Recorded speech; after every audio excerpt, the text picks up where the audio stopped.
Hello viewers, আমি আব্দুর রহিম শান্ত কানাডার Quebec Province থেকে বলছি। অ্যাংরিয়নের প্রাকৃতিক পরিবেশ এবং ন্যাচারাল সৌন্দর্য দেখাতে দেখাতে আপনাদের সাথে একটা বিষয় শেয়ার করব আজকে ভাবছি। সেটা হচ্ছে অনেকেই মেসেঞ্জারে পাসপোর্টের কানাডার ভিসার ছবি পাঠিয়ে আমার কাছে জানতে চায়, ভাই এটা কি আসল না নকল। একটা জিনিস মনে রাখবেন, শুধু ছবি দেখে ভিসার আসল নকল বোঝা যায় না। ভিসার সত্যতা যাচাই করতে হলে অবশ্যই আইআরসিসি, ইমিগ্রেশন কানাডা বা ভিসা অ্যাপ্লিকেশন সেন্টারে চেক করতে হবে আপনাকে।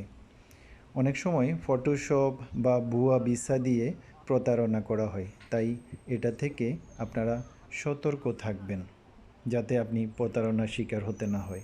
আরেকটা গুরুত্বপূর্ণ বিষয় হলো নিজের পাসপোর্ট বা